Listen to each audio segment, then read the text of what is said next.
بسم اللہ الرحمن الرحیم الحمد للہ رب العالمین ولا عدوان الا علی الظالمین والصلاة والسلام علی سید المرسلین وآلہ واصحابہ اجمعین اما بعد اللہم صلی وسلم وبارک علی سیدنا وحبیبنا وکریمنا ومولانا محمد وآلہ واصحابہ اجمعین اللہم اغفر لی ولجمیع المؤمنین والمؤمنات والمسلمین والمسلمات برحمتک یا ارحم الراحمین۔ دیکھیے حضرت امام بخاری علیہ رحمۃ و رضوان فرماتے ہیں حدثنا موسیٰ سے مراد یہاں پر موسیٰ ابن اسماعیل تبوذکی بصری المنقری قال حدثنا عبد الواحد ابن زیاد قال حدثنا معمر بن راشد ابو عروہ عن الزہری محمد بن مسلم ابن شہاب زہری عن عبید اللہ ابن عبداللہ، یہ عبید اللہ ابن عبداللہ ابن عتبہ ابن مسعود، حضرت عتبہ ابن مسعود جو ہیں حضرت عبداللہ ابن مسعود کے بھائی ہیں، ایمان لائے بدری صحابی ہیں، بدری صحابی عبید اللہ ابن عبداللہ ابن عتبہ ابن مسعود، ان کا ذکر تو بار بار آتا ہی ہے، چونکہ حضرت عبداللہ ابن عباس رضی اللہ تعالی عنہما کی اصح الاسانید جو ہیں ان میں سے یہ بھی ہے، کیونکہ ہر صحابی کی بھی الگ الگ اصح الاسانید ہیں،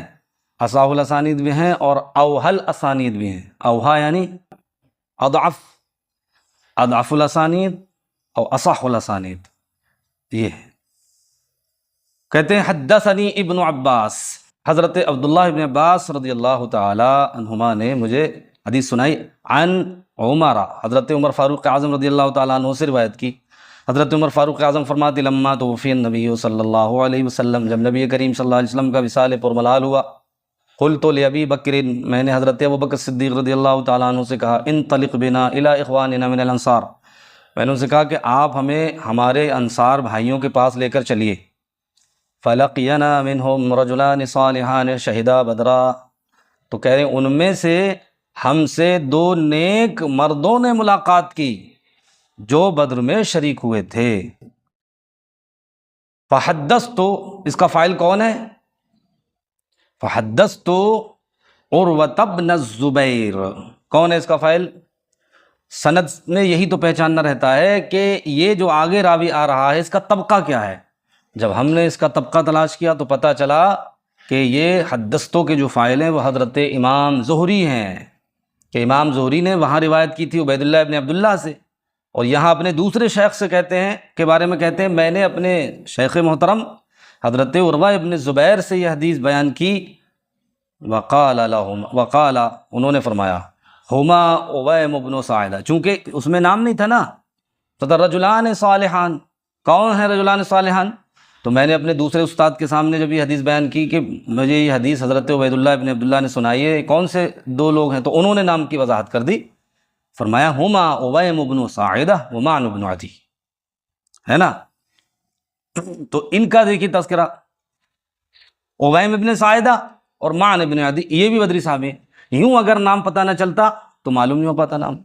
اس لیے ان کے ذریعے نام بھی پتہ چل گیا۔ آگے دیکھیے حدثنی اسحاق ابن ابراہیم، اسحاق ابن ابراہیم، اسحاق ابن ابراہیم جو ہیں اصل میں اسحاق ابن راہویہ بھی ہو سکتے ہیں، کیونکہ وہ بھی اسحاق ابن ابراہیم ابن راہویہ ہیں، اور ایک دوسرے اسحاق ابن عبداللہ ابن ابراہیم، تو یہ جو دوسرے ہیں ابراہیم ان کے دادا کا نام ہے، تو کبھی دادا کی طرف منسوب ہوتے ہیں کبھی والد کی طرف منسوب ہوتے ہیں۔ باقی اسحاق ابن راہویہ وہ کئی طرح سے آتے ہیں، یعنی ان کے ابراہیم ان کے والد کا نام ہے اور اس ابراہیم ان اسحاق کے دادا کا نام ہے۔ سمع محمد ابن فضیل، محمد ابن فضیل عن اسماعیل عن قیس، اب دیکھیے یہاں اسماعیل آیا ہے، اسماعیل، اور یہ اسماعیل یہاں پر مبہم ہے۔ اب یہ کون سے اسماعیل ہیں؟ تو ضابطہ یہ کہ جب ان کے بعد حضرت قیس آئیں، قیس ابن ابی حازم احمسی، تو یہاں اسماعیل سے مراد اسماعیل ابن ابی خالد ہی ہوں گے، لہذا یہاں اسماعیل ابن ابی خالد احمسی ہیں، اور آگے حضرت قیس ابن ابی حازم احمسی۔ کان عطاء البدریین، حضرت قیس ابن ابی حازم کہتے ہیں کہ بدری صحابہ کا جو وظیفہ تھا وہ 5,000 تھا، یعنی حضرت عمر رضی اللہ تعالی عنہ اور پہلے کے صحابہ، پہلے کے خلیفہ حضرت ابوبکر صدیق رضی اللہ تعالیٰ عنہ، ان کو 5,000 وہ دیتے تھے وظیفہ، اور دوسروں کو کم دیتے تھے، دوسروں کو کم دیتے، بیت المال سے ان کو وظیفہ ملتا تھا نا، جیسے گورنمنٹ پینشن دیتی ہے نا، تو ان کی وجہ سے فتوحات کا دروازہ کھلا ہے نا، اور مسلمانوں کے پاس مال آیا، تو ظاہر سی بات ہے ان کا بڑا رتبہ ہے، تو اس لیے حضرت عمر فاروق اعظم رضی اللہ تعالی عنہ ان کو 5,000 وظیفہ دیتے تھے۔ تو حضرت عمر سے یہ کہا گیا کہ حضرت دوسرے صحابہ کو اتنا نہیں ملتا ہے، انہیں اتنا ملتا ہے، تو فرمایا قال عمر لأفضلنهم على من بعدهم، فرمایا کہ میں بعد والوں پر ان کو فضیلت دوں گا، تو ان کا رتبہ بڑا ہے، اس لیے ان کو وظیفے میں بھی بڑھا کر دیا جائے گا رتبے کی وجہ سے۔ تو اس سے اصحاب بدر کی فضیلت کا پتہ چلا کہ ان کو جو ہے حتیٰ کہ وظیفے میں بھی امتیاز دیا جاتا تھا، 5,000 درہم ان کو ملتے تھے۔ آگے دیکھیے، حدثنی اسحاق ابن منصور قال حدثنا عبد الرزاق، یہ اسحاق ابن منصور مروزی کوسج، قال حدثنا عبد الرزاق صنعانی یمنی، قال اخبرنا معمر عن الزہری عن محمد ابن جبیر عن ابیہ، محمد ابن جبیر ابن مطعم ابن عدی، یہ محمد ابن جبیر، محمد یہ ہیں تابعی، جبیر ابن مطعم ابن عدی، قال حضرت جبیر کہتے ہیں سمعت النبی صلی اللہ علیہ وسلم یقرأ فی المغرب بالطور، فرماتے ہیں کہ میں نے نبی کریم صلی اللہ علیہ وسلم کو سنا کہ آپ مغرب کی نماز میں سورہ طور پڑھ رہے ہیں، ہے نا، وَذَلِكَ اول ما وقر الایمان فی قلبی، کہتے ہیں کہ یہ وہ پہلی چیز ہے کہ جس نے میرے دل میں ایمان کو پیدا کر دیا، ہے نا، ایمان کا سبب پیدا ہو گیا اور ایمان کی محبت پیدا ہو گئی، حالانکہ آپ نے ایمان کا اظہار تو بعد میں کیا تھا، لیکن بتاتے ہیں کہ کب سے میرے دل میں اسلام کی محبت پیدا ہوئی، سورہ طور پڑھ رہے تھے حضور صلی اللہ علیہ وسلم۔ یہ کب کا واقعہ ہے؟ جنگ بدر کے بعد کا، چونکہ جنگ بدر میں انہیں قیدی بنا کے لایا گیا تھا، ہاں، تو جنگ بدر میں جب انہیں قیدی بنا کے لایا گیا اور یہ جو ہے وہاں تھے، نبی کریم صلی اللہ تعالی علیہ وسلم مغرب کی نماز پڑھا رہے تھے، آقا علیہ الصلوۃ والتسلیم نے جب سورہ طور پڑھی، والطور وکتاب مسطور فی رق منشور والبیت المعمور والسقف المرفوع والبحر المسجور ان عذاب ربک لواقع ما له من دافع، جب یہ پڑھا تو انہوں نے کہا کہ مجھے ایسا لگا گویا کہ ابھی عذاب مجھے پکڑ لے گا آ کے، ایسا لگا کہ ابھی عذاب پکڑ لے گا مجھے آ کر، تو جب سے کہہ رہے ہیں میرے دل میں اسلام کی محبت پیدا ہو گئی، تو بعد میں اللہ نے توفیق عطا فرمائی کہ اسلام لے آئے۔ تو اب دیکھیے یہ حدیث پاک انہوں نے کب سنی تھی؟ کب سنی تھی؟ حالت کفر میں، ہاں، حالت کفر میں، اور بیان کب کی؟ حالت ایمان میں۔ تو اسی لیے آپ اصول حدیث کی کوئی بھی کتاب دیکھیں گے آپ کو اس میں ملے گی یہ مثال، آپ کو یہ مثال ملے گی کہ ایمان کی جو شرط لگائی گئی ہے راوی کے اندر کہ راوی مومن ہو، یہ شرط لگائی گئی ہے کب کے لیے؟ بیان کرتے وقت، سنتے وقت نہیں، سنتے وقت نہیں۔ ایسے ہی جو بلوغ کی شرط لگائی ہے، بلوغ کی شرط، وہ بھی کب لگائی ہے؟ بیان کرتے وقت۔ اگر کسی بچے نے حدیث سن لی اور اس نے بیان کب کی؟ بڑے ہو کر، تو اس کی بات مان لی جائے، جیسے دیکھ رہے ہیں حضرت محمد ابن ربیع، وہ محمود ابن ربیع پیچھے گزرے، 5 سال کی عمر میں انہوں نے دیکھا کہ حضور ہمارے یہاں تشریف لائے اور ہمارے یہاں کنویں سے وضو کیا اور کلی فرمائی میرے منہ پر، ہے نا، تو واقعہ انہیں اس وقت کا یاد ہے، اس وقت وہ بیان کرتے تو اعتبار نہیں ہوتا، کیونکہ بچے کا ضبط جو ہوتا وہ کامل نہیں ہوتا، اس لیے انہوں نے بیان بعد میں کیا ہے۔ تو یہاں سے ضابطہ بن گیا کہ اگر کوئی بچہ جو صبی ممیز ہے، اگر وہ حدیث سن لے، بلکہ صبی ممیز بھی نہ ہو، بس فرق کر لیتا ہو کہ یہ گائے ہے، یہ بیل ہے، یہ بھینس ہے، یہ بکری ہے، یہ بھیڑ ہے، اتنا، اور وہ کسی بات کو سن لے، حدیث سن لے اور وہ بڑے ہو کر بیان کرے، تو اس کی روایت کا اعتبار ہوگا۔ ایسے ہی کافر اگر حالت کفر میں حدیث سن لے اور حالت ایمان میں بیان کرے، اس کا اعتبار ہوگا۔ سارے ضابطے علماء نے حدیث سے ہی تو لیے ہیں۔ اس کے بعد کہتے ہیں وعن الزہری، ان محمد ابن جبیر ابن مطعم، یہاں بھی دیکھیے کہ حضرت امام زہری سے روایت ہے، اور وہ روایت کرتے ہیں محمد ابن جبیر ابن مطعم سے، وہ اپنے والد حضرت جبیر ابن مطعم سے، محمد ابن جبیر اپنے والد جبیر سے روایت کرتے ہیں، انہوں نے کیا فرمایا کہ ان النبی صلی اللہ علیہ وسلم قال فی اسار بدر، اسیر کی جمع اسارہ، اسیر کی جمع اسارہ، اسیر کی جمع اسرا و اسارہ دونوں ہیں، اسارہ بدر و اسرا بدر، بدریوں بدر کے قیدیوں کے تعلق سے نبی کریم صلی اللہ علیہ وسلم نے فرمایا تھا لو كان المطعم بن عدی حیا ثم کلمنی فی هؤلاء النتنا لترکتهم له، آقا علیہ السلام نے فرمایا کہ اگر آج مطعم ابن عدی زندہ ہوتا اور پھر مجھ سے ان قیدیوں کے تعلق سے گفتگو کرتا اور انہیں چھوڑنے کے لیے کہتا لترکتهم له، تو میں اس کی وجہ سے، اس کے قول کی وجہ سے میں چھوڑ دیتا۔ دیکھیں، لیکن چونکہ مطعم ابن عدی ایمان نہیں لایا تھا، مطعم ابن عدی کا انتقال جو ہے وہ حالت کفر میں جنگ بدر سے پہلے ہی ہو گیا تھا، اس لیے وہ ہوا تھا ہی نہیں کہ کہتا، اس لیے آپ صلی اللہ علیہ وسلم نے ان کو قیدیوں کو نہیں چھوڑا بلکہ ان سے فدیہ لیا۔ تو حضور نے یہ کیوں فرمایا ایسا، حالانکہ وہ تو کافر ہے، کہ اس کی بات کیوں مان لیتے آپ؟ اس کی وجہ یہ ہے کہ اس نے احسان کیا تھا بہت بڑا، اور ہمارے آقا صلی اللہ علیہ وسلم احسان یاد رکھتے تھے۔ آپ احسان یاد رکھتے تھے، آپ کی تعلیمات تو احسان فراموشی کے خلاف۔ اس نے کیا احسان کیا تھا؟ جب نبی کریم صلی اللہ تعالی علیہ وسلم طائف تشریف لے گئے تھے اور آپ نے وہاں دعوت و تبلیغ کا کام کیا، تو طائف والوں نے جو ہے اس کا استقبال غلط طریقے سے کیا، پتھروں کی بارش کی، اوباش قسم میں لڑکوں کو آپ کے خلاف بھڑکا دیا۔ آپ صلی اللہ تعالیٰ علیہ وسلم وہاں سے تشریف لے آئے، اس کے بعد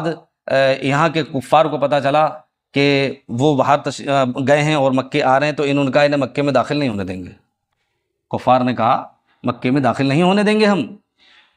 آقا صلی اللہ علیہ وسلم کو یہ بات پتہ چل گئی کہ کفار قریش جو ہے آپ انتظار میں بیٹھے ہیں، آپ مکے جائیں گے، آپ کو وہاں داخل نہیں ہونے دیا جائے گا۔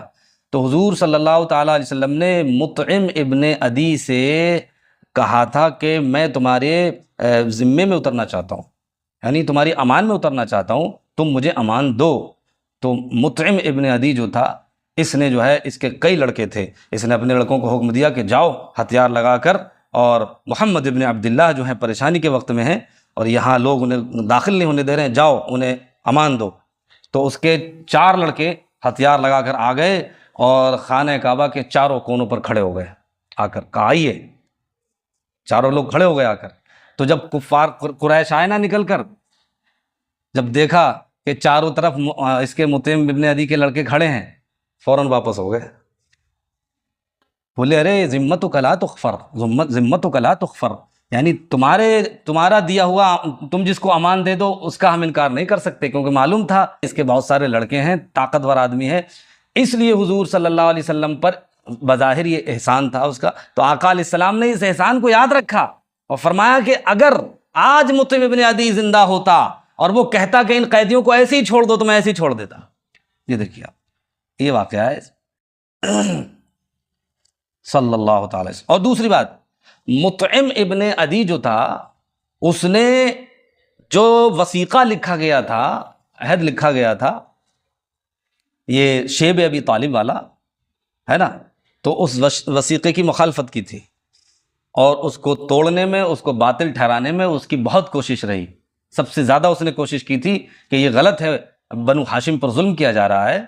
اور یہ وثیقہ جو ہے ختم کرنا چاہیے۔ تو اس نے کوشش کی تھی، حالانکہ وہ ختم تو اللہ ہی کی طرف سے ہوا کہ دیمک اس کو کھا گئی ہے نا۔ اور ابو طالب نے خود کہا آ کر کہ میرے بھتیجے نے کہا ہے کہ وہ دیمک اس کو کھا گئی۔ تو انہوں نے کہا انہیں کیسے پتہ چلا؟ انہوں نے کہا کہ اگر میرے بھتیجے نے صحیح بات کہی ہو تو کہا ہم پھر تم لوگوں کو اپنے ساتھ داخل کر لیں گے، معاملات سارے ویسے کر لیں گے جیسے پہلے کرتے تھے۔ تو جب دیکھا گیا تو واقعی دیمک کھا چکی تھی، صرف اللہ کا نام باقی رہا، دیمک نے صرف اللہ کا نام باقی رکھا، باقی پورا جو وثیقہ تھا سب دستاویز پوری چٹ کر گئی، ختم کر دیا۔ تو اس وقت بھی اس نے کافی کوشش کی تھی مطعم ابن عدی نے، سمجھ رہے ہیں؟ وقال اللہ سو، حضرت لیث ان یحییٰ، حضرت لیث فقیہ اہل مصر حضرت یحییٰ سے روایت کرتے ہیں۔ یہاں بھی دیکھیے یحییٰ سے مراد یحییٰ ابن سعید انصاری ہیں، کیونکہ حضرت لیث جو ہیں ان کا طبقہ امام مالک کا طبقہ ہے، ان کا وصال 175 میں امام مالک سے پہلے ہی ہو گیا 2 سال، ان کا 169 میں، وہ 179 میں، ان کا 175 میں۔ ایسے ہی ان کا حماد ابن زید، جن کا میں نام بتا رہا تھا، میں نے بتایا نا آپ کو کہ حماد ابن زید کی روایت جو ہے وہ یحییٰ ابن سعید قطان سے نہیں ہے، یحییٰ ابن سعید قطان سے ہے ہی نہیں روایت ان کی، یحییٰ ابن سعید انصاری سے ہے۔ تو کیوں ہے؟ اس کی وجہ یہ کہ ان کا طبقہ امام مالک کا طبقہ ہے۔ شاید میں نے آپ کو اس سے پہلے بتایا کہ ان کا وصال 198 میں نہیں ہوا، ان کا وصال 179 میں ہی ہوا ہے۔ جو ڈیٹ جو ہے حضرت امام مالک کے وصال کی ہے، وہی ڈیٹ حضرت حماد ابن زید ابن درہم ان کی ہے۔ تو ظاہر سی بات ہے ان کا طبقہ امام مالک کا طبقہ ہوا، تو حضرت لیث، حضرت حماد ابن زید، حضرت امام مالک، ان کا طبقہ جو ہے وہ ایک ہی ہے، اور ان لوگوں کی اس طبقے والوں کی روایت جو ہے وہ وہ حضرت یحییٰ ابن سعید قطان سے نہیں ہے، بلکہ یحییٰ ابن سعید انصاری سے۔ لہٰذا جہاں بھی حماد کے بعد یحییٰ آئے گا اس سے مراد یحییٰ ابن سعید انصاری ہوں گے، لیث کے بعد یحییٰ آئے گا تو اس سے مراد حضرت یحییٰ ابن سعید انصاری ہوں گے، امام مالک کے بعد یحییٰ آئے گا تو اس سے مراد حضرت یحییٰ ابن سعید انصاری ہی ہوں گے، یحییٰ ابن سعید قطان نہیں ہوں گے، چونکہ ان کا طبقہ اس سے پہلے ہے۔ سمجھ میں آئی بات؟ تو یہ طریقے ہوتے ہیں پہچاننے کے، کہ کہیں بھی سند میں راوی آ جائے، خالی یحییٰ آ جائے، فوراً معلوم ہو جائے گا، اس کے ضوابط ہیں۔ وقال اللیث عن یحییٰ عن سعید بن المسیب، حضرت یحییٰ بن سعید انصاری مدنی قاضی ابو محمد حضرت سعید بن المسیب سے روایت کرتے ہیں۔ حضرت سعید بن مسیب خیر التابعین فرماتے ہیں وقعت الفتنۃ الاولی، یہاں دیکھیے انہوں نے 3 فتنوں کا ذکر کیا ہے، حضرت سعید بن مسیب نے، کہتے ہیں 3 فتنے۔ پہلا فتنہ وقعت الفتنۃ الاولی، یعنی یہ راوی کی طرف سے وضاحت ہے، آپ نے تو صرف یہ فرمایا تھا وقعت الفتنۃ الاولی فلم تبق من اصحاب بدر احدا، لیکن راوی نے وضاحت کر دی کہ فتنہ اولی سے کیا مراد ہے، یعنی آپ کی مراد ہے مقتل عثمان، حضرت عثمان غنی کی شہادت۔ تو فتنہ اولی جو آزمائش تھی پہلی، فرمایا کہ جب پہلی آزمائش پیش آئی یعنی حضرت عثمان غنی کی شہادت ہوئی، فلم تبق من اصحاب بدر احدا، تو اس فتنے نے، اس آزمائش نے اصحاب بدر میں سے کسی کو نہیں چھوڑا، اصحاب بدر میں سے کسی کو نہیں چھوڑا۔ حضرت عثمان غنی رضی اللہ تعالیٰ عنہ کی شہادت 8 ذوالحجہ کو ہوئی تھی، 8 ذوالحجہ کو ہوئی تھی، اور آپ کو گھر میں محصور رکھا گیا تھا۔ اس میں متعدد اقوال ہیں، ایک قول یہ کہ 49 دن رکھا گیا تھا، 49 دن، اور ایک قول یہ ہے کہ آپ کو 2 ماہ رکھا گیا تھا، پورے 60 دن۔ تو جب حضرت عثمان غنی رضی اللہ تعالیٰ عنہ کی شہادت ہوئی تھی تو انہوں نے کہا کہ اس وقت کوئی بدری صحابی باقی نہیں رہے، لیکن یہ بات درست نہیں ہے۔ ارے کتنے بدری صحابی تھے اس وقت، حضرت مولا علی موجود تھے، حضرت ابو طلحہ، حضرت زبیر، بہت سارے صحابہ موجود تھے۔ پھر یہ کیسے کہنا درست ہوگا کہ حضرت یہ پہلا فتنہ واقع ہوا تو کوئی بدری صحابی نہیں رہے؟ تو اس کا جواب یہ دیا ہے کہ مراد یہ نہیں ہے کہ اس وقت کوئی بدری صحابی باقی نہیں رہے، بلکہ مطلب یہ کہ اس وقت سے بدری صحابی باقی نہ رہنے کی ابتدا ہو گئی، تو وہاں سے لے کر دوسرا فتنہ پیش آنے تک کوئی بدری صحابی نہیں رہے تھے،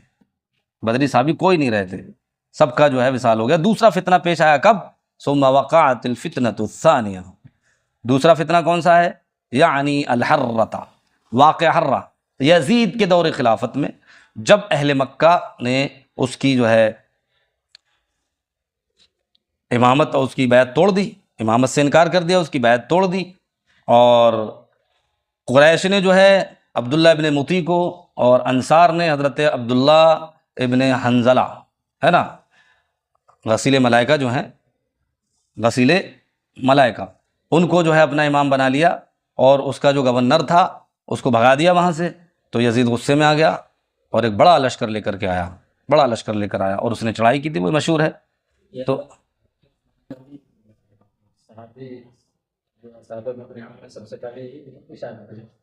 نہیں، شہادت تو اور بھی ہوئی ہے، مطلب ان کا کہنے کا یہ ہے کہ اس فتنے سے لے کے اس فتنے تک، تو یہاں انتہا مراد ہے، انتہا مراد ہے، ورنہ بظاہر یہ بات درست نہیں ہے۔ اسی لیے لوگوں نے جو ہے طرح طرح کے اقوال کیے اس تعلق سے، کہا کہ نہیں، فتنہ اولیٰ سے مراد جو ہے واقعہ حرہ ہے، جب واقعہ حرہ پیش آیا تھا تو کوئی واقع نہیں رہا۔ بعض لوگوں نے بھی کہا کہ اس فتنے سے ہے کیا مراد، کیونکہ اس میں اختلاف ہے فتنے سے کیا مراد ہے، تو کچھ لوگوں نے کہا کہ واقعہ حرہ مراد ہے، 63 میں آیا تھا پیش یہ، اور 63 تک کوئی بھی بدری صحابی باقی نہیں رہے تھے۔ لیکن شارحین کے جو اقوال ہیں وہ یہی ہیں کہ نہیں، فتنہ اولیٰ سے یہی مراد ہے، جیسا کہ یہاں پر راوی نے وضاحت کی ہے مقتلہ عثمان، لیکن مراد یہ ہے کہ اس فتنے سے اب ابتدا مراد، اس ابتدا سے یہ نہیں کہ آپ ہی سے ابتدا ہوئی، بس انتہا دیکھنی ہے، فتنہ اولیٰ سے فتنہ ثانیہ تک، تو اعتبار انتہا کا ہے کہ اس فتنہ ثانیہ تک جو ہے کوئی صحابی باقی نہیں، وہ بدری صحابی باقی نہیں رہے۔ اور ظاہر سی بات ہے 63 میں دوسرا فتنہ پیش آیا تو 63 سے پہلے پہلے بدری صحابہ دنیا سے رخصت ہو گئے تھے۔ ان میں سب سے آخر میں جن کا وصال ہوا وہ حضرت سعد ابن ابی وقاص ہیں رضی اللہ تعالیٰ عنہ۔ سعد ابن ابی وقاص کا سب سے آخر میں وصال ہوا، مقام عقیق، مقام عقیق جو مدینے سے کچھ میل دور تھا، تقریباً 10 میل دور، وہیں آپ رہتے تھے، وہیں آپ نے گھر بنا لیا تھا، وہیں جا کے رہتے تھے، وہیں وصال ہوا، وہیں سے آپ کو کاندھوں پر لایا گیا مدینہ شریف، اور مزار مبارک جنت البقیع میں ہے۔ تو آپ کا وصال تقریباً 55 میں ہوا ہے، 55 میں تو پہلے ہی ہو گیا۔ ہاں، تو یہاں انتہا مراد ہے کہ فتنہ اولیٰ سے فتنہ ثانیہ تک کوئی بدری صحابی باقی نہیں رہے، کیونکہ اس کا اگر ظاہر مراد لیا جائے تو کسی اعتبار سے درست نہیں ہے، کیونکہ ایسا نہیں ہے کہ سب سے پہلے حضرت عثمان غنی ہی جنگی وہ بدری صحابہ میں ان کا وصال ہوا، بلکہ اور اس سے پہلے صحابہ اکرام ان کا وصال ہوا ہے، بلکہ کچھ صحابہ کو تو حضور کے وصال میں ہی ہو گیا ہے نا، جیسے آپ نے پیچھے پڑھا غزوہ ذات الرجی میں ہے نا، ذات الرجی میں حضرت عاصم ابن ثابت انصاری وہ بھی تو بدری تھے، ان کا بھی تو وصال ہو گیا تھا، شہادت ہوئی تھی۔ اب دیکھیے دوسرا، وقع ثم وقعت الفتنۃ الثانیہ، تو پھر دوسرا فتنہ پیش آیا، یعنی الحرہ۔ اس کو حرہ کیوں کہتے ہیں؟ حرہ اس لیے کہتے ہیں کہ حرہ کا معنی ہوتا ہے سیاہ رنگ کے چھوٹے پتھر، سنگریزے، تو چونکہ یہ جو ہے وہیں پیش آیا تھا، اس کی فوج وہیں اکٹھی ہوئی، تو اسی نام سے یاد کر لیا گیا۔ فلم تبق من اصحاب الحدیبیۃ احدا، کہا کہ پھر اصحاب حدیبیہ میں سے کوئی باقی نہیں رہا۔ ثم وقعت الثالثہ، پھر تیسرا فتنہ پیش آیا۔ اب تیسرے فتنے کے تعلق سے بھی اختلاف ہے کہ یہ تیسرا فتنہ کون سا ہے۔ بعض لوگوں نے کہا کہ یہ فتنہ ازارقہ ہے، ازارقہ، ازرق ایک شخص تھا، اس کے کچھ متبعین تھے، وہ ازارقہ کہلاتے تھے، تو ان کا فتنہ تھا اور یہ عراق میں پیش آیا۔ دوسرے بعض لوگوں نے کہا کہ یہ ابو حمزہ خارجی کا فتنہ ہے، جو مروان ابن محمد کے دور خلافت میں پیش آیا، سمجھ رہے ہیں۔ اور بعض لوگوں نے کہا کہ یہ حجاج ابن یوسف کا فتنہ ہے۔ تو بہرحال اس تعلق سے متعدد اقوال ہیں، لیکن راجح یہی ہے کہ اس سے پہلا والا ازارقہ کا فتنہ نہیں ہے، چونکہ حضرت سعید ابن المسیب جو ہیں یہ مدنی ہیں، اور یہ مدینی کی بات کر رہے ہیں، عراق کی بات نہیں کر رہے ہیں، ہے نا، یہ مدینے کی بات کر رہے ہیں۔ حجاج ابن یوسف کا کون سا فتنہ؟ حضرت عبداللہ ابن زبیر رضی اللہ تعالیٰ عنہ کی شہادت، وہ فتنہ مراد ہے نا۔ یہ 74 میں ہوا تھا، 74 میں ہوا تھا، اور صحیح قول یہ ہے کہ 73 میں ہوا تھا، کیونکہ آپ کا وصال 73 میں ہوا ہے، 73 میں ہوا ہے، تو ایسا ہوا ہوگا 73 کے آخر میں آپ کا وصال ہوا ہے، تبھی فتنہ ہوا، تو یہ مراد۔ لیکن کیا ہوا؟ فَلَمْ تَرْتَفِعْ وَلِلنَّاسِ طَبَاخ۔ طباخ کا معنی کیا ہے؟ طباخ کے مختلف معنی دیے ہیں، دیکھیے، طباخ کا معنی اصل میں قوت ہے، طباخ کا معنی جو ہے وہ عقل ہے اور خیر ہے نا۔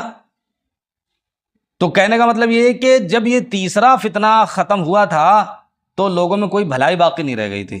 یہاں دیکھیے یہ جو نفی ہے فلم لم، یہ اگرچہ مسلط ہے پہلے فعل پر، لیکن حقیقت میں یہ مسلط ہے بعد والے پر۔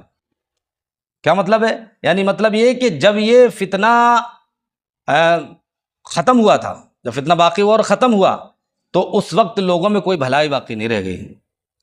یعنی اچھے اچھے لوگ دنیا سے چلے گئے سب، ایک مطلب یہ۔ یا یہ ہے کہ لوگوں کی عقل جو ہے وہ جاتی رہی، اتنے فتنے دیکھ کر کہ لوگوں کی عقل معوف ہو گئی تھی،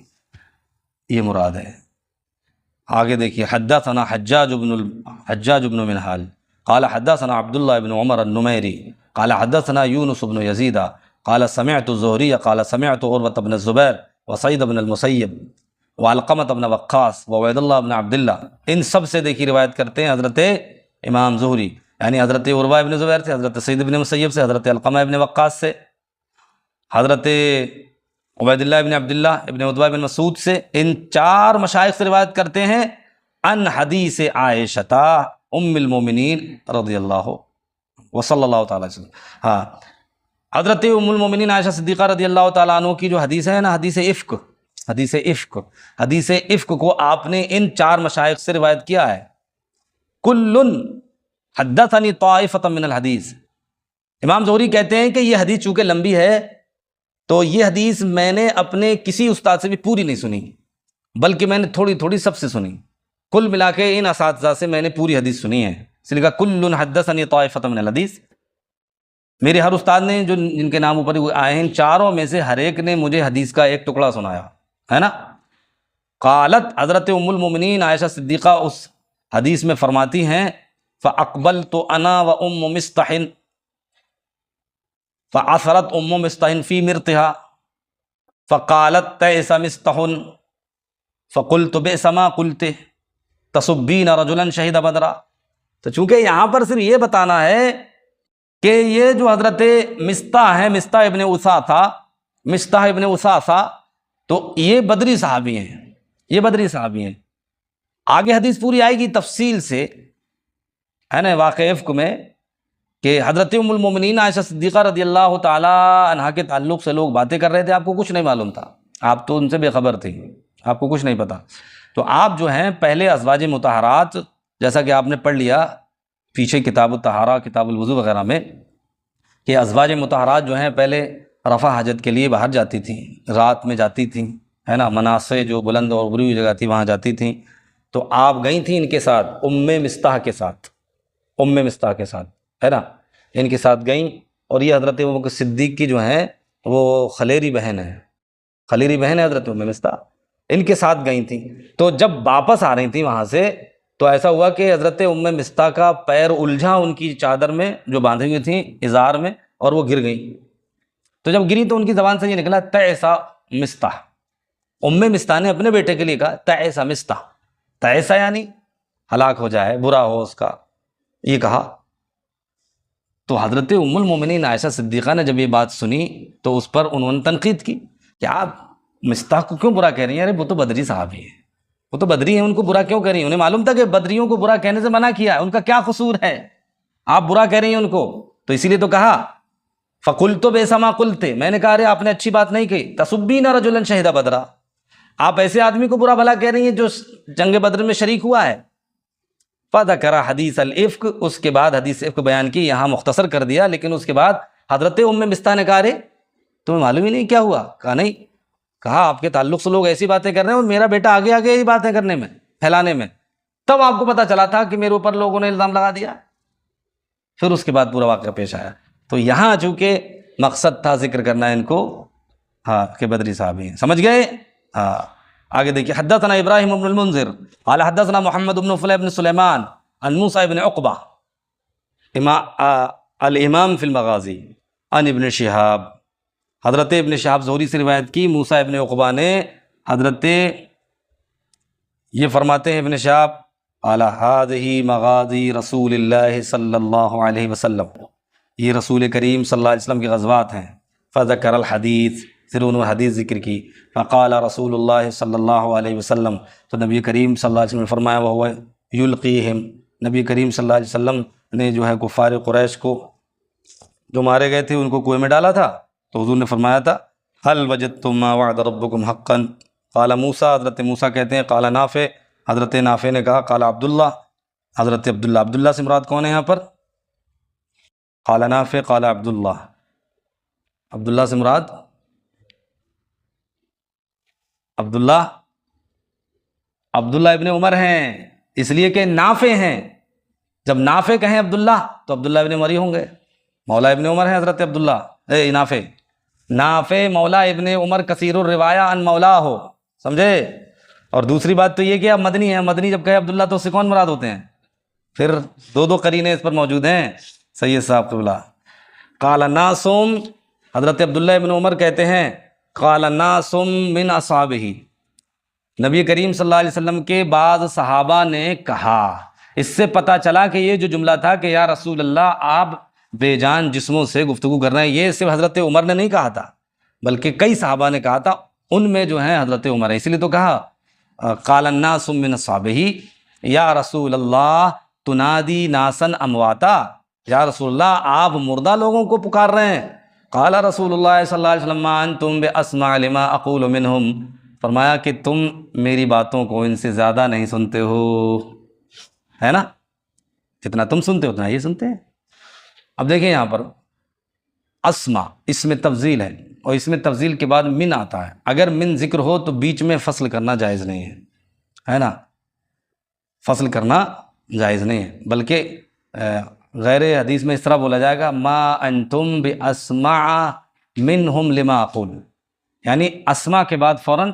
من آئے گا اور اس کے بعد جو بھی صلہ ہو بعد میں آئے گا، لیکن یہاں کیوں آ گیا؟ تو اس کا جواب یہ کہ اصل میں جو یہ نحویوں نے ضابطہ لکھا ہے کہ اس میں تفضیل اور من تفضیلیہ کے درمیان میں فصل نہیں ہوگا، وہاں فصل سے مراد ہے فصل اجنبی، یعنی الگ سے کوئی فصل ہو جس کا جملے سے تعلق نہ ہو، لیکن اس کا تو بہت تعلق ہے نا، کیونکہ یہ صلہ ہے اس کا اسماء کا، اس لیے یہ فصل جائز، یہ فصل جائز۔ ہاں ما انتم باسمع لما اقول منہم، یہاں تک بات ہو گئی پوری۔ امام بخاری علیہ الرحمہ نے پیچھے بہت سارے صحابہ کا ذکر کیا، اب یہاں سے دیکھیے ان کے نام ذکر کریں گے، تعداد کتنی تھی آپ نے پڑھ لیا کہ اس بارے میں اختلاف ہے نا؟ اختلاف ہے۔ فجمیع من شہد بدرن، فجمیع من شہد بدرن، یہ کلام، یہ بات جو ہے یا تو حضرت امام بخاری کی ہے، یہاں پر دیکھیے یہ نہیں کہا ہے قال ابو عبداللہ، اس نسخے میں یہ نہیں ہے، حاشیے میں لکھا ہوا ہے دیکھیے کہ دوسرے نسخوں میں قال ابو عبداللہ، تو جب قال ابو عبداللہ آ جائے گا تو فجمیع من شہد بدرن یہ امام بخاری کا مقولہ ہے، اور ابھی تک جو یہاں سے گزری تھی بات موسیٰ ابن عقبہ سے، یہاں تک حضرت موسیٰ ابن عقبہ کی بات ہے یہ، تو اس لیے اس میں اختلاف ہے کہ فجمیع من شہد بدرن یہ کس کا قول ہے، موسیٰ ابن عقبہ کا ہے یا امام بخاری کا ہے؟ فجمیع من شہد بدرن من قریش ممن ضرب لہ بسہم، کہ وہ صحابہ اکرام جو مہاجر ہیں، یہاں قریش سے مراد ہے مہاجر، وہ مہاجر صحابہ جو جنگ بدر میں شریک ہوئے اور انہیں حصہ دیا گیا، ان کی تعداد احدون و ثمانون رجلاً، 81 مرد ہیں، ہے نا؟ وکان عروہ ابن الزبیر یقول، حضرت عروہ ابن زبیر فرمایا کرتے تھے قال الزبیر، حضرت زبیر نے فرمایا قسمت سہمانہم، یہ سہم کی جمع سہمان ہے نا، کہ مہاجرین کے حصے جب بانٹے گئے فکانوا 100، تو ان کی تعداد 100 تھی، تو دیکھیے پہلے کتنی بتائی 81، یہاں بتائی 100، تو چونکہ آپ کو بتایا کہ اس بارے میں اختلاف ہے، اختلاف اس بارے میں ہے کہ کسی نے جو ہے جو ساتھ میں لوگ تھے جو لڑے نہیں ان کو بھی شمار کر لیا، اور دوسرے گھوڑوں کے حصے بھی شمار کرے، کیونکہ 3 گھوڑے تھے اور گھوڑوں کو ڈبل حصہ ملتا، تو وہ 6 لوگ جڑیں گے، وہ جڑے۔ دوسرے یہ ہے کہ جو اتباع تھے، غلام تھے، ان کو بھی حصہ دیا گیا اگرچہ انہوں نے لڑا نہیں، تو اس طریقے سے اختلاف ہو گیا۔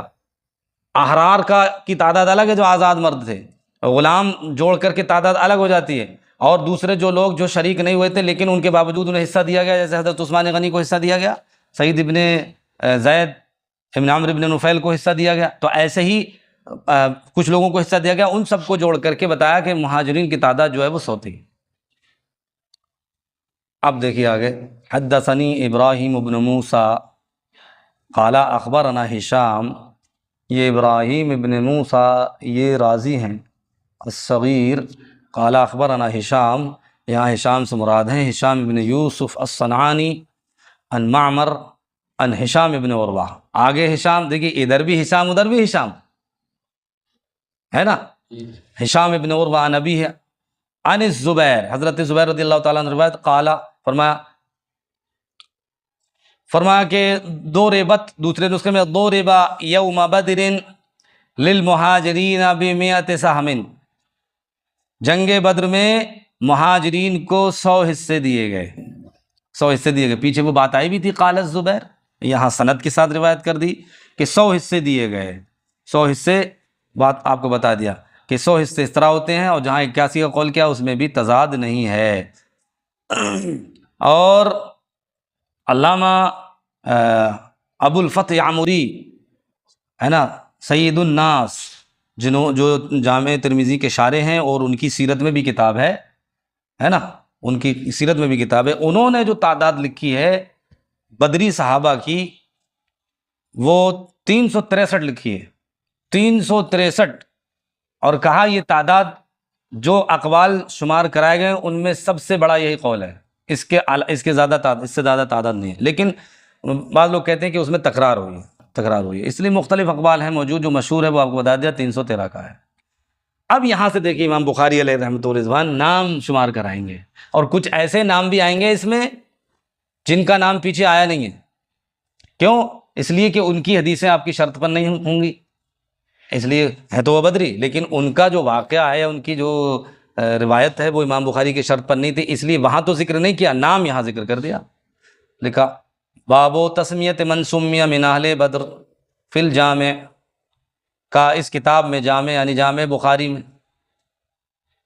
اہل بدر جو ذکر کیے گئے ان کے نام، سارے نام نہیں شمار کر رہے ہیں، اور نہ وہ شمار کر رہے ہیں کہ جن کی روایتیں آئی ہیں، بلکہ کچھ ایسے ہیں جن کی روایتیں یہاں نہیں آئی ہیں۔ سب سے پہلے اب اس میں ترتیب کیا رکھی ہے؟ اصل میں اب ترتیبیں دو طرح کی ہیں، بعض نسخوں میں ترتیب جو ہے اس طور پر ہے کہ حروف ہجا کے طور پر ہے، حروف معجم، لیکن نبی کریم صلی اللہ علیہ وسلم کو سب سے پہلے ذکر کیا ہے،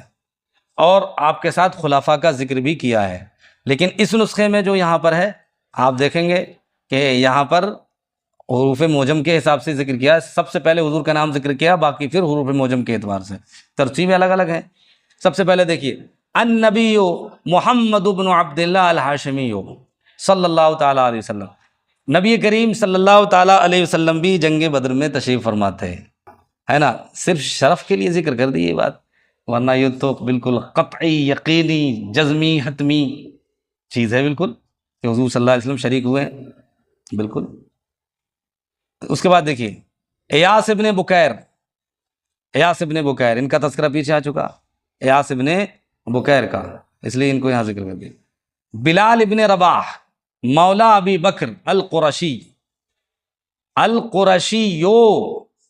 حضرت بلال ابن رباح مولا ابی بکر، حضرت ابوبکر صدیق رضی اللہ تعالیٰ عنہ کے آزاد کردہ غلام حضرت بلال ابن رباح القرشی۔ حضرت بلال قرشی تھے کیا؟ بلال ابن رباح القرشی، دیکھیے قرشی تھے کیا؟ پھر کیوں کہا قرشی؟ ولا کی وجہ سے، ہاں ولا کی وجہ سے کہا کہ ان کے غلام تھے آپ، اس لیے مولا ہوں، القرشی مولا ہوں۔ حضرت بلال کا قول پیچھے آیا نا کہ انہوں نے کہا لا نجوت ان نجا امیہ، ہے نا، پیچھے ذکر آیا۔ حمزہ ابن عبد المطلب الہاشمی، حضرت حمزہ کا ذکر پیچھے آیا کیونکہ انہوں نے جو ہے وہ سب سے پہلے آ کر تلوار نکالی، حضرت علی رضی اللہ تعالیٰ عنہ اور حضرت عبیدہ ابن حارث ابن عبد المطلب، تو اس لیے ان کا تذکرہ پیچھے آ گیا۔ حاطب ابن ابی بلتہ حلیف لقریش، ان کا ذکر پیچھے آیا کہ انہوں نے خط بھیجا تھا، خط بھیجا تھا، ان کا ذکر آ چکا۔ ابو حذیفہ کے نام میں بتایا اختلاف ہے، اکثر لوگوں کا کہنا یہ آپ کا نام ہشام ہے، ابو حذیفہ ابن عتبہ ابن ربیعہ القرشی، ہے نا، ان کا ذکر پیچھے آیا کہ تبنی کا جو واقعہ آیا تھا بتایا نا کہ وہ شہیدہ بدرن۔ حارثہ ابن ربعی، حارثہ ابن ربعی حضرت انس رضی اللہ تعالی عنہ کی پھوپھی ہیں ربعی، ان کے بیٹے حارثہ، جنگ بدر میں سب سے پہلے یہ شہید ہوئے تھے، اس لیے کہتے ہیں دیکھیے قتل یوم بدر میں آپ کی شہادت ہوئی، وہ حارثہ ابن سراقہ، یہاں دیکھیے اوپر جو ہے ماں کی طرف منسوب ہیں اور یہاں جو ہے والد کی طرف ہے، حارثہ ابن سراقہ، آپ کے والد کا نام سراقہ تھا۔ کان فی النظارہ، آپ جو ہے نگراں لوگوں میں سے تھے، نگرانی الگ الگ سپرد کی گئی تھی، آپ کی نگرانی کیا تھی کہ آپ پانی پر پہرا دیں گے، نظر رکھیں گے، تو آپ چونکہ وہاں گئے اور پانی پی رہے تھے آپ، تبھی ادھر سے ایک تیر آیا، ایک تیر آیا جو آپ کے حلق میں لگا اور آپ شہید ہو گئے۔ تو سب سے پہلے آپ شہید ہوئے تھے۔ وہی تو ان کی والدہ آئی تھیں کہ میرے بیٹے کا انتقال ہو گیا، میں اپنے بیٹے سے بہت محبت کرتی تھی، آپ بتائیے وہ کہاں ہیں؟ اگر وہ انہیں بڑا رتبہ ملا جنت میں ہے تب تو میں صبر کروں گی، ورنہ پھر میں پریشان ہوں گی۔ تو حضور نے فرمایا ارے کیا کہہ رہی ہو؟ ارے وہ تو بہت بڑی جنت میں ہے، جنت الفردوس میں ہے۔ تو ان کا واقعہ پیچھے آ چکا۔ آگے دیکھیے، خبیب بن عدی الانصاری، یعنی خبیب بن عدی کی شہادت ہوئی۔ خنیس بن حذافہ سہمی، حضرت عمر فاروق اعظم کے داماد جن کا وصال ہو گیا تھا۔ اور رفاع ابن رافع انصاری، پیچھے تذکر آ چکا۔ رفاع ابن عبد المنذر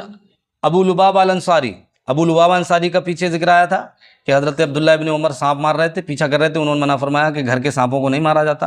ان کا تذکرہ پیچھے آ گیا۔ تو وہاں یہ نام نہیں آیا تھا رفاع، بلکہ ابو لبابہ آیا تھا۔ یہاں امام بخاری نے نام بھی ذکر کر دیا کہ ابو لبابہ انصاری کا نام رفاع ابن عبد المنذر ہے۔ زبیر ابن عوام القرشی، حضرت زبیر رضی اللہ تعالی عنہ، پیچھے دیکھیے کئی بار حدیث آئی ہے نا، کئی بار حدیث آئی کہ آپ نے جو ہے آپ کے زخم لگے تھے اس میں۔ زید ابن سہل ابو طلحہ انصاری، حضرت ابو طلحہ انصاری، ان کا نام ہے زید ابن سہل، یہ حضرت ام سلیم کے دوسرے شوہر ہیں، حضرت انس رضی اللہ تعالیٰ عنہ کے سوتیلے والد ہیں۔ اور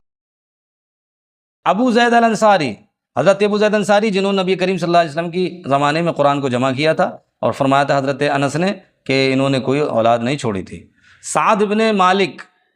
زہری، یہ سعد ابن مالک زہری کون ہے؟ حضرت سعد ابن ابی وقاص، سعد ابن مالک الزہری، سعد ابن ابی وقاص، سب سے پہلے تیر چلانے والے جنگ بدر میں حضرت سعد ابن ابی وقاص ہی ہیں، جن کو دیکھ کے حضور کہتے تھے ھذا خالی، یہ میرے ماموں ہے، فلیرنی احدکم خالہ، تم میں سے اپنا کوئی اپنا ماموں دکھائے، حضور کہتے، ان کا بڑا احترام کرتے تھے حضور صلی اللہ علیہ وسلم۔ اور جنگ بدر میں جو کپڑے پہن کر، جبہ پہن کر آپ نے لڑائی لڑی تھی، آپ کے تیر وغیرہ لگے تھے، تو آپ نے وہ جبہ سنبھال کے رکھ لیا تھا اور کہا تھا کہ جب میرا وصال ہو تو مجھے اسی میں کفنانا، کیونکہ یہ پہلا وہ لباس ہے جس میں کفر اور اسلام کے درمیان سب سے پہلی لڑائی ہوئی تھی، تو میں نے پہنا تھا۔ تبرک کے طور پر انہوں نے وہ جبہ اپنا محفوظ رکھا تھا۔ سعد ابن خولہ القرشی، آپ نے پیچھے پڑھا کہ سعد ابن خولہ ہے نا، جن کا انتقال ہو گیا تھا، اور ان کی بیوی جو تھیں حمل سے تھیں، عدت کا معاملہ جو گزرا ان کا ذکر پیچھے آ چکا ہے۔ سعید ابن زید ابن عمرو ابن نفیل القرشی، حضرت سعید ابن زید کا بھی ذکر پیچھے ہوا کہ یہ جو ہے بیمار تھے، حضرت عبداللہ ابن عمر ان کی عیادت کرنے کے لیے گئے، جمعے کا دن تھا، تو اس کی وجہ سے آپ نے جمعے کی نماز ترک فرما دی تھی۔ یہ سعید ابن زید، ان کا نام ہی بتا میں نا، یہ عشرہ مبشرہ میں سے بھی ہیں، حضرت سعید عشرہ مبشرہ میں سے بھی ہیں، بدری بھی ہیں، اور انہوں نے لڑائی نہیں لڑی تھی، چونکہ آپ جاسوس کرنے گئے تھے، جب واپس آئے تھے تو جب تک جنگ ختم ہو گئی تھی، لیکن حصہ ان کو بھی ملا۔ سہل ابن حنیف انصاری، سہل ابن حنیف جن کے نماز جنازہ میں حضرت علی رضی اللہ تعالیٰ عنہ نے 6 تکبیریں پڑھی تھی، سہل ابن حنیف انصاری، پیچھے ذکر آ گیا۔ زہیر ابن رافع انصاری و اخوہ، حضرت زہیر ابن رافع انصاری اور ان کے بھائی مظاہر، پیچھے ذکر آیا، جو حضرت رافع ابن خدیج کے چچا ہیں دونوں، بتایا نا، انہوں نے خبر دی نا کہ نبی کریم صلی اللہ علیہ وسلم نے زمین کو کرائے پہ دینے سے منع کیا، ابھی تو بات گزری ہے، تو انہی سے ان دونوں نے خبر دی تھی، زہیر ابن رافع، ان کے بھائی مظاہر۔ یہاں پہ امام بخاری نے اخو کہہ دیا، نام ذکر نہیں کیا۔ اب دیکھیے، عبداللہ ابن عثمان ابو بکر الصدیق القرشی، حضرت ابو بکر صدیق کا نام عبداللہ، ان کے والد کا نام عثمان، ابو قحافہ ابو بکر الصدیق القرشی۔ عبداللہ ابن مسعود الحزلی، حضرت عبداللہ ابن مسعود، وہی کہا تھا کون ہے، جا کر دیکھے ابو جہل کا کیا ہوا، تو آپ گئے، حضرت عبداللہ ابن مسعود۔ یہ دلیل دے رہا ہوں میں اس پر آپ کو کہ پیچھے ذکر ہوا ہے تو دلیل کیا ہے اس پر، وہ دلیل یہ ہے جو پیچھے آ چکی ہے۔ عبد الرحمن ابن عوف الزہری، حضرت عبد الرحمن ابن عوف کہتے ہیں انی لفی الصف، میں صف میں کھڑا ہوا تھا، میں نے دیکھا کہ میرے پاس 2 نوجوان لڑکے کھڑے ہیں، تو ان کا ذکر آ گیا، پیچھے دیکھیے۔ عبیدہ ابن حارث اور حضرت عبد الرحمن ابن عوف تو ماشاء میں سے بھی ہیں۔ عبیدہ ابن حارث القرشی، یہ عبیدہ وہی جنہوں نے سب سے پہلے حضرت حمزہ، حضرت عبیدہ اور حضرت علی، ان تینوں نے تو سب سے پہلے لڑائی لڑی تھی، یہ شہید ہو گئے تھے وہیں، کیونکہ اس نے شیبہ نے آپ کو مارا، اس کی وجہ سے آپ شہید ہو گئے تھے۔ عبادہ ابن صامت انصاری، حضرت عبادہ ابن صامت کی حدیث گزری، وہی یہ عقبی بھی ہیں، بیعت عقبہ کا واقعہ بیان کرتے ہیں نا کہ نبی کریم صلی اللہ علیہ وسلم نے فرمایا تبایعونی، تم مجھ سے بیعت کرو، تو ان کا ذکر پیچھے آ گیا۔ حضرت عمر ابن خطاب رضی اللہ تعالیٰ عنہ، ان کا ذکر ابھی بھی آیا کہ آپ نے عرض کیا تھا یا رسول اللہ صلی اللہ علیہ وسلم، آپ بے جان جسموں سے جو ہے کلام کر رہے ہیں، تو یہ جنگ بدر کا واقعہ ہے، ان کا ذکر آ چکا۔ عثمان ابن عفان القرشی، حضرت عثمان غنی رضی اللہ تعالیٰ عنہ اگرچہ بدر میں شریک نہیں ہوئے تھے، چونکہ نبی کریم صلی اللہ علیہ وسلم کی شہزادی، آپ کی زوجہ محترمہ حضرت رقیہ علیل تھیں، ان کی عیادت کے لیے نبی کریم صلی اللہ علیہ وسلم نے انہیں مدینے میں ہی چھوڑ دیا تھا، لیکن ان کو حصہ دیا، اس لیے ان کا شمار بدری صحابیوں میں ہوگا۔ دیکھیے خلفہ النبی صلی اللہ علیہ وسلم علی ابنتہ، نبی کریم صلی اللہ علیہ وسلم نے اپنی بیٹی کی تیمارداری کی وجہ سے ان کو مدینے میں رہنے کی اجازت دی تھی۔ وضرب له بسہمہ، اور آپ کا جو حصہ بنا تھا وہ حصہ دیا تھا آپ کو علی ابن ابی طالب الہاشمی، مولا علی رضی اللہ تعالیٰ عنہ۔ پیچھے ذکر آیا تھا کہ جب پوچھا کیا انہوں نے جنگ بدر میں شرکت کی تھی، تو کیا شرکت کی بات کر رہے ہو؟ بارزہ وظاہرہ، کہ آپ نے چیلنج بھی کیا تھا، اور اس کے بعد آپ نے 2 زرہ پہن رکھی تھی، پیچھے ذکر آیا۔ حضرت علی رضی اللہ تعالیٰ عنہ، عمرو ابن عوف حلیف بنی عامر ابن لؤی، ان کا ذکر بھی پیچھے آ گیا، دیکھیں عمرو ابن عوف حلیف بنی عامر ابن لؤی۔ عقبہ ابن عمرو الانصاری، کون سے عقبہ ابن عمرو؟ جن کا تذکرہ بھی ابھی گزرا ہے، ابھی مسعود، جن کے بدری ہونے میں اختلاف ہے، یہی ہیں وہ۔ اور حضرت زید ابن حسن ابن علی رضی اللہ تعالی عنہ کے نانا ہے جی۔ عامر ابن ربیعہ الانزی، عامر ابن ربیعہ الانزی۔ اس کے بعد عاصم ابن ثابت الانصاری، جو غزوہ ذات الرجی میں شہید ہوئے تھے۔ اویم ابن سعید الانصاری، ان کا ذکر ابھی ہوا ہے، ابھی کہ ہم ملنے گئے تھے، حضرت عمر نے فرمایا، تو اویم ابن سعید الانصاری۔ اتبان ابن مالک الانصاری، انہوں نے آ کے کیا کہا تھا رسول اللہ صلی اللہ علیہ وسلم سے؟ یا رسول اللہ، میں نماز پڑھاتا ہوں، میری آنکھیں کمزور ہو گئی ہیں، میں رات میں نہیں آ پاتا ہوں، اجازت دیجیے کہ میں اپنے گھر پہ ہی نماز پڑھ لوں، اور آپ میرے گھر تشریف لائیے اور ایک جگہ نماز پڑھ لیجیے، اسے بابرکت بنا دیجیے، اس کے بعد میں پوری زندگی وہی مصلی بچھا کے نماز پڑھوں۔ تو اس سے ثبوت ہوتا ہے بزرگوں کی چلہ گاہ کا، کہ بزرگان دین جہاں نماز پڑھ لیں، جہاں قیام فرما لیں، وہ جگہ بابرکت ہو جاتی ہے۔ اور یہ بات تو قرآن سے ثابت ہے کہ جب حضرت زکریا علیہ الصلاۃ والتسلیم حضرت مریم کی کفالت فرما رہے تھے، اور ان کے پاس جب آتے تھے تو طرح طرح کے پھل پاتے تھے، بے موسم پھل پاتے تھے نا۔ کلما دخل علی زکریا المحراب وجد عندها رزقا قال یا مریم ان لک ھذا قالت هو من عند اللہ ان اللہ یرزق من یشاء بغیر حساب۔ تو جس جگہ حضرت مریم رہتی تھیں، ان کی پرورش ہوئی تھی، اور وہاں جو ہے اللہ کی برکتوں کا نزول ہوا، اس کی رحمتوں کا نزول ہوا اللہ کی طرف سے، تو وہ جگہ کیا ہو گئی؟ بابرکت ہو گئی۔ اب دیکھیے اللہ کے نبی اس بات کو خوب اچھے سے سمجھتے ہیں کہ جہاں پر کوئی اللہ کا نیک بندہ رہے۔ اب دیکھیے حضرت مریم کا رتبہ تو کم تھا آپ سے، کیونکہ آپ تو نبی ہیں، وہ تو نبی نہیں، لیکن اس کے باوجود آپ نے دیکھا کہ ایک اللہ کی بندی یہاں پر چلہ کر رہی ہے، یہاں اس کی پرورش ہوئی ہے، وہ جگہ بابرکت ہو گئی۔ اب حضرت زکریا علیہ الصلاۃ والتسلیم کے دل میں یہ بات آئی کہ میرے اولاد نہیں ہے، میری عمر 90 سال کی ہو رہی ہے، میری اہلیہ بھی جو ہے ضعیفی کی عمر سے گزر رہی ہیں، اور کوئی اولاد نہیں ہے۔ تو ان کے ذہن میں یہ بات آئی کہ جب اللہ تعالیٰ مریم کو، ایک چھوٹی سی بچی کو بے موسم پھل دے سکتا ہے، تو مجھے اس عمر میں اولاد بھی دے سکتا ہے۔ یہ بات کرامت دیکھ کر آ گئی آپ کی۔ آپ نے کیا کیا؟ رات کی تنہائی میں اٹھے اور آپ نے وہیں کھڑے ہو کر دعا کی جہاں حضرت مریم رہتی تھیں، کیونکہ وہ جگہ بابرکت تھی۔ اس لیے کہا قرآن نے ہنالک دعا زکریا ربہ، اسی جگہ کھڑے ہو کر زکریا نے دعا کی علیہ السلام اپنے اولاد کے لیے۔ فنادت الملائکۃ وهو قائم یصلی فی المحراب، لیکن یہاں دیکھیے اگرچہ فا ہے، لیکن یہ دعا کا اثر جو ہوا تھا وہ 40 سال کے بعد ظاہر ہوا تھا۔ 40 سال کے بعد، 90 سال کی عمر میں دعا کری تھی، اور اس کے بعد 40 سال کے بعد اس کا اثر ظاہر ہوا تھا. تو یہ، اور ہم لوگ چاہتے ہیں کہ ادھر منہ سے نکلی ادھر قبول ہو جائے. تو اس لیے جو ہے جہاں اللہ کے نیک بندے قیام فرما لیں وہ جگہ بابرکت ہو جاتی ہے. الحمدللہ ہمارا عقیدہ، ہمارا نظریہ جو ہے وہ اس سے ثابت ہو گیا کہ اللہ والے جہاں رہیں وہ جگہ بابرکت ہوتی ہے. یہ حدیث بھی پیش کر سکتے ہیں آپ اس میں، ہے نا، اتبان ابن مالک انصاری والی. قدامہ ابن مظعون، ان کا واقعہ بھی گزرا